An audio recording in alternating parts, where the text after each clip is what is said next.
તો આણંદના એમએલએના એક પત્રથી નવો વિવાદ થયો છે, જેમાં શહેર પ્રમુખની નિમણૂકમાં પરિવારવાદ થતો હોવાનો આક્ષેપ થયો। પિતા એપીએમસીમાં ચેરમેન હોવા છતાં પુત્ર શહેર પ્રમુખ કેવી રીતે? શહેર પ્રમુખની નિમણૂક અંગે ખુદ એમએલએ પત્ર લખવો પડ્યો। પુત્રની નિમણૂક થતાં રાજીનામું મૂકી દીધું છે તેવું પ્રકાશ પટેલે જણાવ્યું। એમએલએ ગોવિંદ પરમાર આવું કેમ કરે છે તે સમજાતું નથી। એપીએમસીના ચેરમેન પ્રકાશ પટેલના નિવેદન પર એમએલએ ગોવિંદ પરમારના પ્રહાર। વિધાનસભા ચૂંટણીમાં પણ પાર્ટી વિરુદ્ધ કામગીરી કરી તેવું ગોવિંદ પરમારે જણાવ્યું।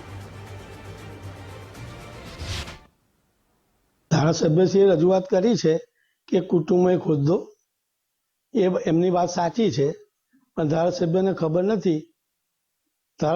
ખબર નથી કે મેં મારા બાબાની જ્યારે વરણી થઈ ઉમરેઠ શહેર ભાજપ પ્રમુખ તરીકે, તે અગાઉ મેં મારા ઉમરેઠ એપીએમસીના ચેરમેન પદેથી રાજીનામું આપી દીધેલ છે।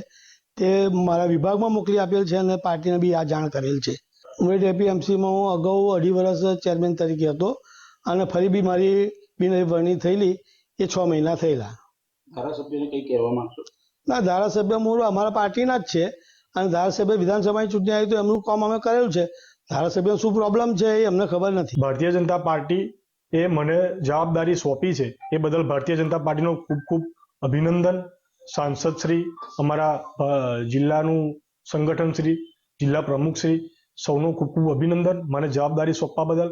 રહી વાત ધારાસભ્યની, તો ધારાસભ્યશ્રીએ જે મારા વિરુદ્ધ એમને રજૂઆત કરી છે તેમાં કોઈ તથ્ય નથી।